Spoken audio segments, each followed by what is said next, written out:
E aí, pessoal, beleza? Vamos continuar aqui com o anexo 3. Vamos falar agora das comissões de ética do Poder Executivo do Distrito Federal, da gestão da ética, aí no anexo 3, título 1, capítulo 1, da Comissão Geral de Ética Pública. Agora nós vamos tratar acerca das normas processuais. A gente estava vendo acerca do direito material e agora a gente vai tratar um pouco da aplicação desse direito, certo? Fica criada a Comissão Geral de Ética Pública, a CGEP, vinculada ao governador do Distrito Federal, com finalidade de promover atividades que dispõem sobre a conduta ética de servidores e empregados públicos em especial. E ele vai sempre trazer um rol que a princípio é exemplificativo, certo? Essa Comissão Geral de Ética Pública, ela fica lá na CGDF, na Corregedoria Geral, e percebe que todas as comissões de ética ela vai se reportar diretamente ao chefe máximo da instituição. No caso, como aqui nós estamos tratando da Comissão Geral de Ética Pública, ela vai se reportar ao chefe máximo do Poder Executivo, que é o governador. Beleza? Nas comissões de ética, nós veremos que as comissões dos órgãos se reportarão aos servidores da alta administração, né, aos secretários adjuntos, aos dirigentes máximos dos órgãos e aqueles lá que a gente tratou. Artigo 2º diz que a CGEP será integrada por 5 membros titulares e 5 suplentes, que devem ser cidadãos de reconhecida idoneidade moral, reputação ilibada e experiência na administração pública, designados pelo governador do Distrito Federal para um mandato de 2 anos, permitido uma única recondução. Então aqui nós vemos que na CGEP nós não temos a composição por servidores da casa, e sim por cidadãos que são ali designados pelo governador do Distrito Federal. Né? Nós temos 10 membros, são eles 5 titulares e 5 suplentes, que atuarão ali diretamente se reportando ao governador.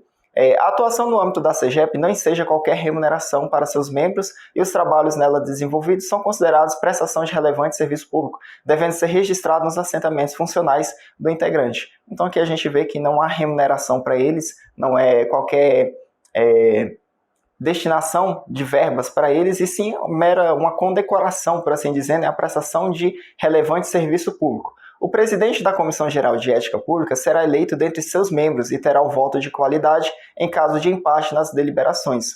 Então ali o pessoal, né, da comissão, os membros titulares irão se reunir, irão decidir acerca de quem será o presidente. E esse voto de qualidade dado ao presidente é porque os presidentes eles não possuem o voto direto. Quem possui o voto direto, no caso, são os demais membros. Mas perceba que a composição é sempre em número ímpar, justamente para que não haja empate nas deliberações. Porque quando há esse empate, por exemplo, temos 5 membros na comissão, 2 deles votam sim e 2 votam não. O presidente tem o dever agora de prestar o seu voto de qualidade para desempatar aquela votação. Ficará suspenso da comissão até o trânsito em julgado o membro que vier a ser indiciado criminalmente, responder a processo administrativo disciplinar ou transgredir a qualquer dos preceitos do Código de Ética dos Servidores e Empregados Públicos Civis, do Poder Executivo do Distrito Federal e do Código de Conduta da Alta Administração. Aqui a gente vê que é uma determinação de suspensão das atividades na comissão para aquele servidor que fica respondendo processualmente a inquérito policial. O indiciamento do inquérito, no caso, é quando o delegado de polícia ele pega toda a investigação que agora vai circular a respeito de determinada pessoa que foi indiciada. Aquele ali vai ser o principal suspeito das ações. Por isso ele fala indiciado criminalmente, porque antes há uma análise preliminar acerca de onde focará as investigações. Então, se a pessoa foi indiciada criminalmente, ele fica suspenso, no caso aqui dos membros, né, da comissão. Se ele responder a processo administrativo disciplinar, até o final ele fica suspenso, e também se ele responder ali pelo processo administrativo ético. Bacana? Até o final do processo. A CGEP compete atuar como instância consultiva do governador do Distrito Federal e dos secretários de Estado em matéria de ética pública. Instância consultiva é onde eles vão tirar dúvidas, certo? A respeito de determinado tema que possa envolver a ética. Dirimir dúvidas de interpretação sobre as normas de conduta ética dos servidores e empregados públicos civis do Poder Executivo. Aqui é uma norma que ele traz acerca das comissões, que nós veremos que as comissões ela pode encaminhar as dúvidas para a CGEP também, e aqui é um dever da CGEP dirimir essas dúvidas de interpretação. Coordenar, avaliar e supervisionar a atuação das comissões de ética, dos órgãos e entidades do Poder Executivo do Distrito Federal. Cumpre a CGEP responder às consultas sobre aspectos éticos que lhe forem dirigidas pelas demais comissões de ética e pelos órgãos e entidades que integrem o Poder Executivo do Distrito Federal, bem como pelos cidadãos e servidores que venham a ser indicados para ocupar cargo ou função abrangida pelo Código de Conduta da Alta Administração. Beleza? Que mais função consultiva, acerca da CEGEP. Das comissões de ética, agora nós estamos no âmbito de cada órgão, de cada secretaria, de cada órgão do Poder Executivo. Cada comissão de ética contará com um secretário e um presidente escolhido dentre seus membros, vinculado administrativamente à autoridade máxima do órgão ou entidade. Aqui nas comissões de ética nós temos que a composição é por 3 pessoas, certo? É o presidente, o secretário e mais um membro e mais 3 suplentes. Sempre vinculado à autoridade máxima do órgão, no caso aqui da SEDES-DF é vinculado diretamente à secretária de Estado, e compete agora, dentro da comissão, ao presidente da comissão de ética convocar e presidir as reuniões, orientar os trabalhos das comissões, ordenar os debates, iniciar e concluir as deliberações e proferir também o voto de qualidade. Nós vemos que o presidente ele trabalha ali com a organização da matéria finalística que está sendo tratada ali no âmbito daquela comissão. Compete aos membros da comissão de ética examinar as matérias que lhe forem submetidas, emitindo pareceres, pedir vista de matéria em deliberação da comissão, solicitar informações a respeito sobre o exame, matérias sob exame da comissão e representar a comissão em atos públicos por delegação do presidente. Aqui nós vemos que, a princípio, fica subentendido que é o presidente que representa as comissões, né, podendo ele enviar algum membro por delegação, e bem como cabe aos membros da comissão fazer essas análises acerca do processo, examinar a matéria, emitindo parecer, ele vai emitir ali o seu parecer, é a forma que ele encontra de posicionar-se acerca daquele fato que está sendo ali dirimido por aquela comissão. Se ele vai se posicionar pela condenação, se ele vai se posicionar por mais provas, ele tem que sempre fundamentar porque se trata de ato administrativo. Compete ao secretário da comissão de ética organizar a agenda de reuniões e assegurar o apoio logístico à comissão, proceder o registro de reuniões e a elaboração de suas atas. Então aqui a parte ali administrativa fica com o secretário da comissão.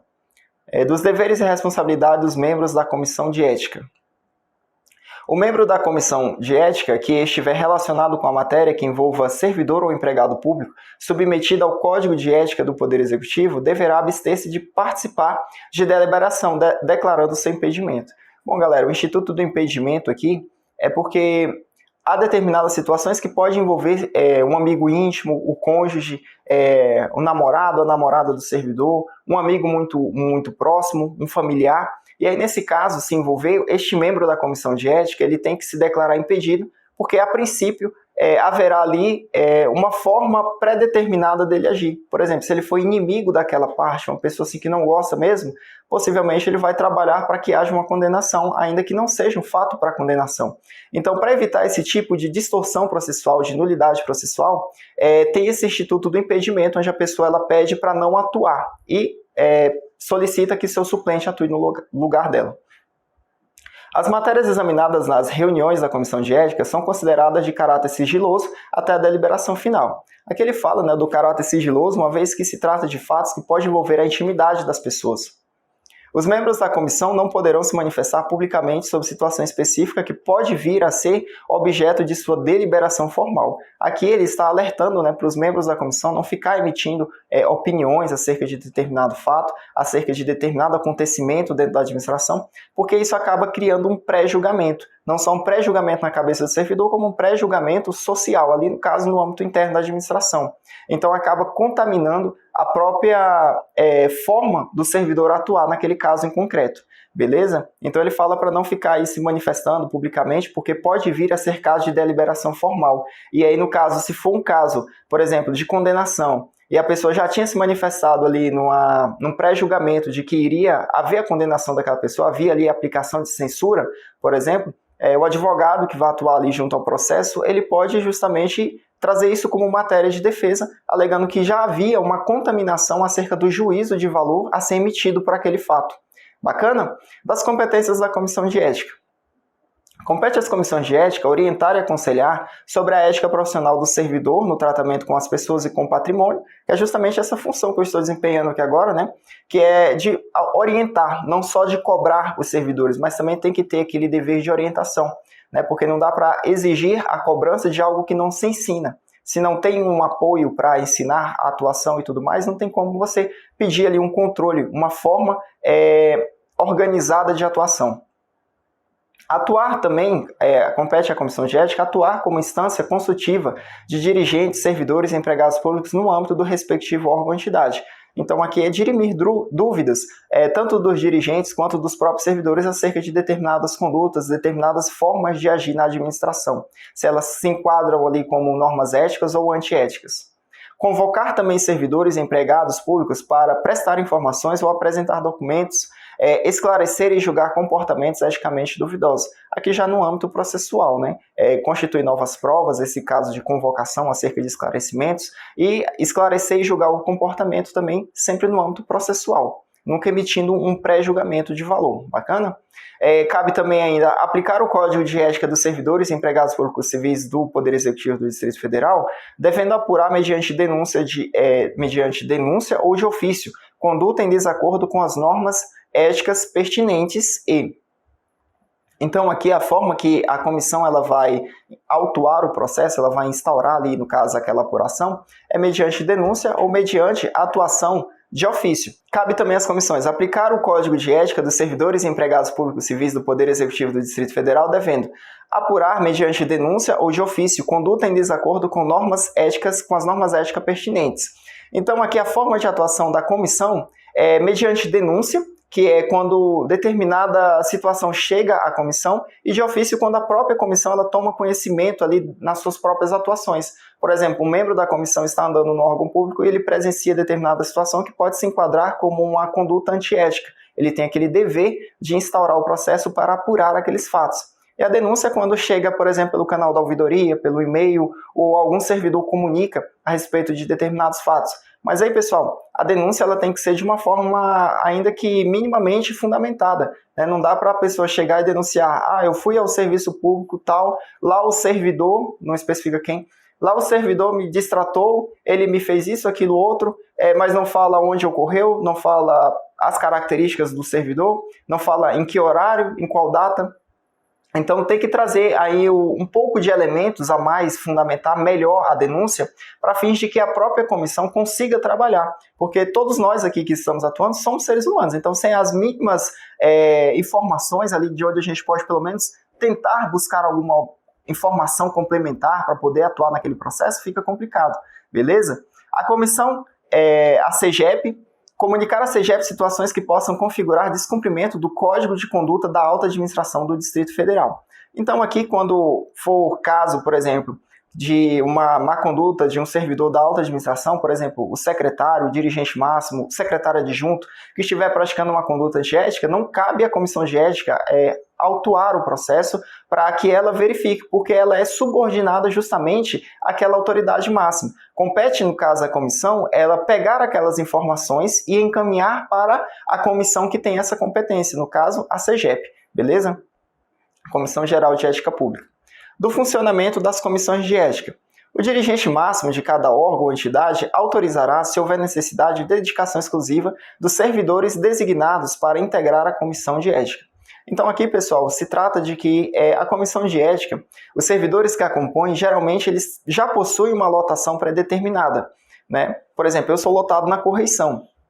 Mas aqui no caso, quando eu estou em atuação na comissão de ética, eu posso pedir que haja uma dedicação exclusiva se por acaso eu estiver tendo uma sobrecarga de trabalho.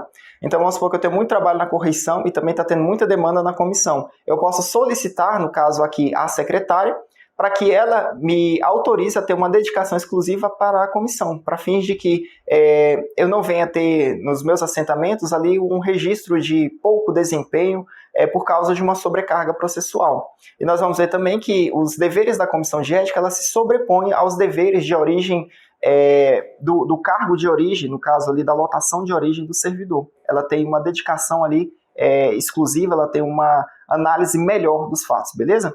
Compete ao dirigente máximo dos órgãos e entidades do Poder Executivo do Distrito Federal constituir a comissão de ética e garantir que tenha recursos humanos, materiais e financeiros para que a comissão de ética cumpra com suas atribuições. Então aqui cabe ao dirigente máximo ele constituir a comissão e também garantir que haja ali os computadores, que haja ali a sala, que haja ali um local apropriado para que possa ter o desempenho das atividades. Os trabalhos da Comissão de Ética devem ser desenvolvidos com observância dos seguintes princípios: celeridade, proteção à honra e à imagem da pessoa, proteção à identidade do denunciante, que deverá ser mantida sob reserva se este assim o desejar, e independência e imparcialidade dos seus membros na apuração dos fatos. Vamos lá, então aqui ele fala que tem que ser um processo célere, nada de processo muito demorado, fala que pode ser, que precisa também observar a proteção da honra e da imagem da pessoa investigada, ele fala também que precisa proteger a identidade do denunciante, que deverá ser mantida sob reserva se este assim desejar. A princípio, mantenha sempre a identidade dele de maneira sigilosa, justamente porque pode envolver fato que envolva a intimidade do servidor. E nós já temos o dever ali em cima de proteção à honra e à imagem da pessoa que está sendo investigada, certo? Independência e imparcialidade dos membros da comissão na apuração dos fatos, a independência é que cada membro ele pode se posicionar da maneira que ele entender acerca daqueles fatos. Ele não fica vinculado ao entendimento do seu parceiro, no caso ali do seu parceiro que eu falo, da comissão, certo? Ele não fica, dos seus pares no caso, né? Ele não fica vinculado ao posicionamento do secretário, do presidente ou do outro membro. Ele sempre pode atuar com a sua independência. E claro, desde que com imparcialidade. Não pode haver a parcialidade, o pré-julgamento, a predisposição ali de arquivar o processo ou de condenar ao final do processo, beleza? Agora no artigo 20, qualquer cidadão, agente público, pessoa jurídica de direito privado, associação ou entidade de classe poderá provocar a atuação da Comissão de Ética visando a apuração de infração ética imputada a agente público, órgão ou setor específico do Poder Executivo do Distrito Federal. Aqui, mais uma vez, né, ele trouxe esse termo cidadão, só que para fins de denúncia e para fins legais há uma diferença entre qualquer pessoa e qualquer cidadão. Porque cidadão é aquela pessoa que está em gozo dos seus direitos políticos, é aquela pessoa que vota e pode ser votada também, direito eleitoral ativo e passivo. E aí fica meio estranho, né? A pessoa que vai denunciar, ela tem que comprovar que ela é cidadão, por exemplo, ela tem que apresentar no ato da denúncia que é o cartão eleitoral dela e também o comprovante, né, de que ela votou na última eleição. Na verdade, aqui ele quis dizer, a meu entender, que é qualquer pessoa, não precisa ser um cidadão. E eu trouxe essa observação acerca da ação popular, que na ação popular, sim, há necessidade de ser cidadão. Que diz assim: a legitimidade ativa na ação popular pertence ao cidadão, seja brasileiro nato ou naturalizado, inclusive aquele entre 16 e 18 anos, e ainda ao português equiparado, no gozo de seus direitos políticos, possui legitimação constitucional para a propositura da ação popular. A comprovação da legitimidade será feita com a juntada do título de eleitor, no caso de brasileiro, ou de certificado de equiparação impostos dos direitos civis e políticos e título de eleitor, no caso do português equiparado. Então você vê que não tem muito fundamento, né, exigir ali do denunciante que ele apresente o título de eleitor dele no ato da denúncia. Então, aqui subentende-se que ele quis dizer que qualquer pessoa pode comunicar esses fatos para que haja apuração deles nas comissões de ética, beleza? Então, galera, nós vamos ficando por aqui e na próxima aula, vamos cortar essa aula em duas porque ficou bastante tempo, então a gente continua daqui a pouco, beleza?